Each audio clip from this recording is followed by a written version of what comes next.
hours. Let's go back and have a look at some of the evidence. First, he actually came with Greg Albert diffuse 3. He actually looked at his diffuse 3 data and saw that at the 24 hours there were patients who had perfusion deficit. And there were patients without perfusion deficit. But the patient who had perfusion deficit, as you can see here, if they have perfusion deficit, the outcome at 3 months is actually worse. You ask why? It's because after 24 hours, there is no treatment. So this perfusion deficit of penumbra continued to die and led to worse outcome. In fact, patients did not have perfusion deficit at the end of 24 hours, did okay because they have no more tissue to die. So that gives us the first evidence that at 24 hours, this penumbral tissue still matters. And he also, that's a graph to show that this, what I call the ultra-late penumbra, actually leads to worse outcome because there was no treatment.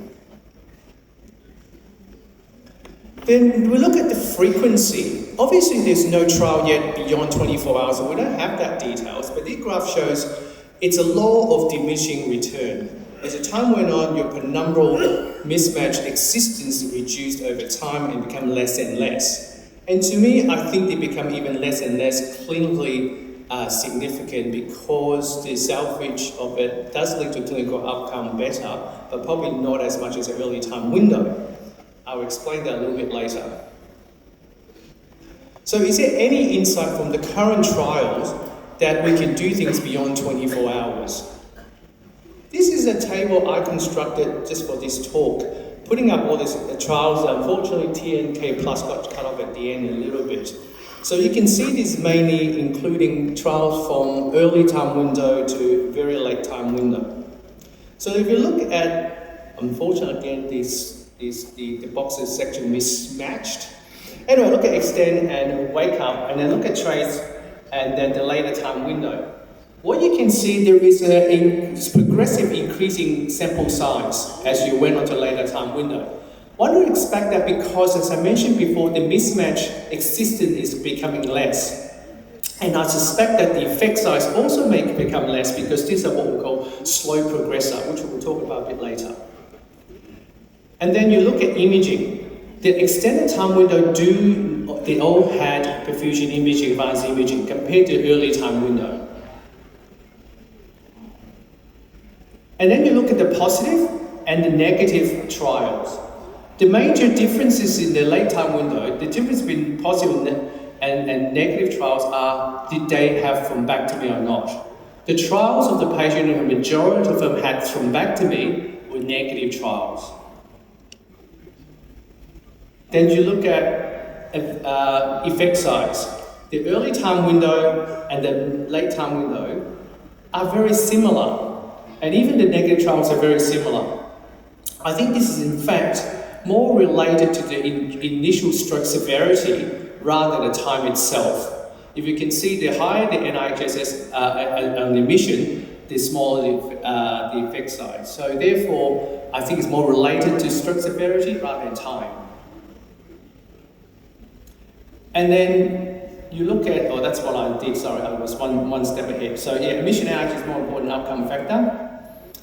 And then we look at TNK and TPA. I think in all time window, they're very compatible, the outcome. So they're very similar. And then you look at adverse outcome. I think if you look at across the whole range, the symptomatic ICH and mortality are very compatible in the early and the late time windows. And the severity is more related to the outcome, the adverse event is more related to stroke severity rather than time. So to me, at this moment, I think 0 to 24 hour window thrombolysis is certainly better than best therapy. Both TPA and tenecteplase are similar. As the window widens, the sample size increase. The effect size looks broadly consistent, but I think it's actually diminishing with time. Initial stroke severity largely drives the outcome, favorable outcome and unfavorable outcome. Positive results emerge only when thrombectomy were not performed.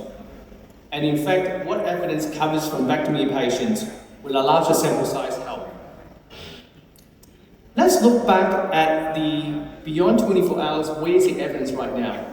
There's a recent meta-analysis of 10 observational studies, which are not RCTs, looking at thrombectomy beyond 24 hours. It shows better functional independence, but higher intracranial hemorrhage rate, but no difference in mortality. So certainly from observational studies, thrombectomy, we're not talking about thrombolysis, thrombectomy seems to benefit. So therefore there is definitely salvageable tissues. And what then I start thinking about, what do we need to know to actually have an effective thrombolysis beyond 24 hours? I think the first thing is collateral, because you've got a core and then you've got a penumbral tissue, and what's important thing is a collateral that's sustaining the penumbra up to 24 hours and beyond. And that's one of the crucial things.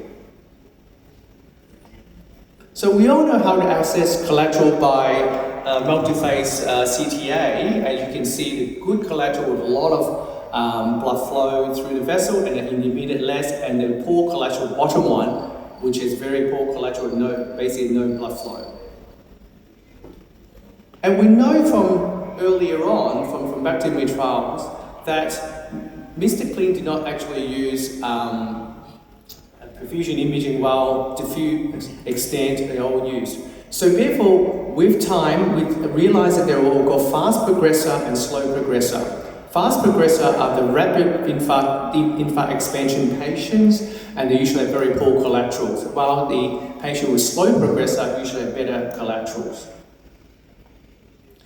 And you can see in this graph, most of the fast progressors are in the first 6 hours, and the slow progressor is pretty flat up to 24 hours. And I suspect that you're actually going to see more beyond 24 hours. And as you can see, the fast progressor, usually core is much larger by the time you even image, 70 mil. And the slow progressor, even up to 24 hours, the core usually less than 30 mil. So they've got a good collateral to sustain the penumbra. And then if you look at this early time window, if you look at all patients from the top, as time went on, your probability of good outcome reduces. But if you look at the fast progressor on the right, the probability of good outcome dropped rapidly. And then when you look at the slow progressor, over time, the good outcome actually didn't change at all on the left. So that's sustained by the collateral. And then with better collateral, such as you actually have a much bigger penumbra. You can see the patient has good collateral score, they have a much bigger mismatch ratios, meaning that they're sustaining the penumbra. And with good collateral, you actually get better outcome, such as imaging aspect, they have high aspect score, 24-hour core is smaller, 24-hour aspect is better. In fact, they have better recanalizations, and the 90 days MRS is actually better in patients with good collateral compared to poor collateral. That just tells you how important collateral is. Why I'm saying it's so important, because that's what you need up beyond 24 hours. Probably skip this slide. This is just a way we actually assess infarct growth rate. But the other thing beyond the collateral, I want to look at the core. I believe the core changes with time. A core beyond 24 hours is not the same core under 24 hours. So we all thought when you do your assessment CD perfusion, it's one big blob of red. It's all the same tissue. It's not. If you look at particularly coming from the large core trial, the core is heterogeneous, meaning that there are dead tissues, there are salvageable tissues, there are potentially slow progressing tissue, fast progressing tissue. There are many different types of tissue within the core, not just one thing. And in fact, CD perfusion in late time window can overestimate the core. As you can see, this patient got a large red core, but in fact the final infarct was barely minimal there. But it can also underestimate the core. You can see in this case, there's just no core at the start, but in fact you've got a large infarct at the end. And in fact, in the late time window, you get many different types of core. You get non-contrast core, a 5% relative reduction in intensity core, CBF core, and fatal infarction. None of them actually match a fatal infarction. As time went on, the equation gets more complex. And in fact, for thrombectomy and thrombolysis, because thrombectomy is so much more effective, the thresholds actually should be different. A patient receiving thrombolysis, the threshold for CBF core should be 30% compared to 30% of ECR group. Even that is different. So therefore, I do believe with time, our threshold should change and get more complicated. And in fact, if you look at angel aspect, the angel aspect group, look at it, their mismatch only really relevant and predict outcome in less than 6 hours. In 6 to 24 hours, beyond that, it actually can really predict outcome, the mismatch. And in fact, there's a very nice graph. Looking at from onset time to CD perfusion time, the actual ability of the impact core predicting outcome reduces. It only really matters early time windows.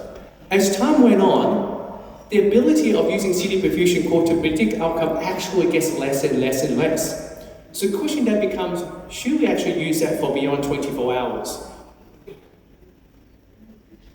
And in fact, I think someone here also published this paper looking at patients who actually have no penumbra, actually still respond to thrombectomy. You say, well, there's no penumbra. Why do you respond? Because the core is heterogeneous. The core still has penumbral tissue in there. And in fact, the odd ratio is 7.33. It's massive, even though you don't have a mismatch. And in fact, the Dawn group using clinical mismatch, meaning the NIHS is more than 10 with aspect, it's more than 7, and then NIHSS of more than 20 and aspect more than 5, this clinical aspect mismatch performed as well as CT perfusion aspect. So what it means is that CT perfusion in the late time window may not be as relevant or as accurate. And in fact, if you look at this late time window in large core, the aspect core probably just do as well as a CD perfusion core in the late time window. I'm stretching this late time window, not early time window. But it's not all good news. So this study just looking at why don't we just use simple CT imaging to assess core before thrombectomy. It performed nearly as well, but it actually has a lower detection of large vessel occlusion and higher hemorrhagic transformation risk or rate compared to CD perfusion. So it is somewhat compatible, but still not performing as good as perfusion scans. But let's go even one step further. Let's look at the CT scan and the perfusion scan together. In fact, we all experience, when we look at a CT scan, there are some really dark area in the core, but there's some not so dark area. Is that a difference? There is. If you actually map out the relative intensity of the CT area and match with the CD perfusion, these are areas that the less dark area probably do have penumbral tissues. And this study looking at the relative hypointensity, it's 1.8% reduction in penumbral area and 3.3% reduction in the core. Meaning that you're right, when you see very dark CT, it means dead tissues. But what it also means that not the whole aspect you call is all dead tissue. And in fact, there's a new technique we're also involved in, it's net water uptake. Net water uptake CT is probably pretty good for late time window core. And if you look at the patient here, aspect of 4, net water uptake is 17, 52 ml of so-called core volume, MRS of 4 at 90 days. If you look at the other so-called aspect of 4, but net water uptake is only 6%, 113 ml, much bigger core, but MRS 2 at 90 days. So in fact, because the net water uptake, which is edema in the tissue, is less, it means there is still penumbral salvageable tissue in the second patient, despite a larger volume core. skip that. So therefore, if you look at the net water uptake emission percentage, it's actually correlate with MRI's outcome at 3 months. And there is now some automated software to look at net water uptake on CT scans. But I want to throw a little bit more into it too. In fact, as we all know, as the infarct tissue progresses, your blood-brain barrier breaks down. As your blood-brain barrier breaks down, you start to have contrast leak. So if you actually see contrast leak into the core, it means this is very, very dead tissue.